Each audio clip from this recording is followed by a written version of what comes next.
Hello everybody, I'm Bob Thomas and this is The Bottom Line. Well, by now, everyone has heard the story about the abuse of power by the IRS in targeting Tea Party and other conservative political parties. Now comes the time for we the people to find out what happened, how it happened, and especially who we entrusted power to, who then went and abused that power. A new poll by the National University that's well respected shows that 76% of us want an independent special prosecutor assigned to the investigation, including 63% of Democrats.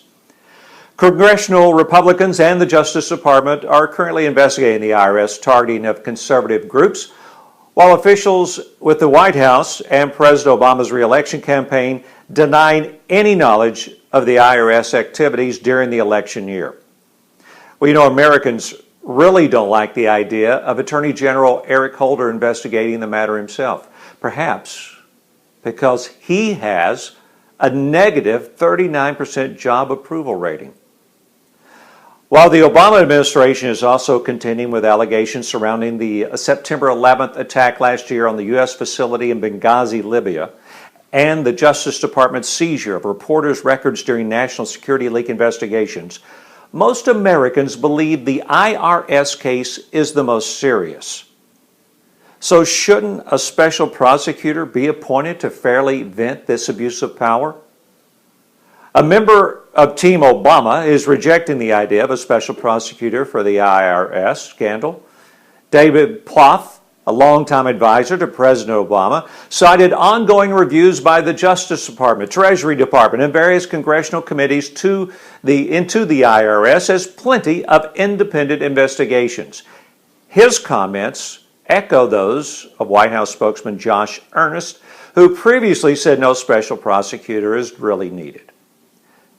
But let me ask you, in this cloud of public distrust of power that people have in government, can the Justice and Treasury Departments risk investigating their own administration and then expect the electorate to trust the results?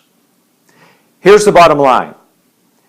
If any administration who oversees and leads all of our government's departments that have power over the people then finds one of those arms of government to be unfairly mistreating the public, we cannot then give more trust to that same group that they would bring those who have broken laws to justice. We must have someone doing the investigation that is not from within the same administration. And we all should be writing, emailing, and calling Washington and our representatives to demand such an investigation. Anything else is absurd. You can see more episodes of The Bottom Line at thebottomline.tv.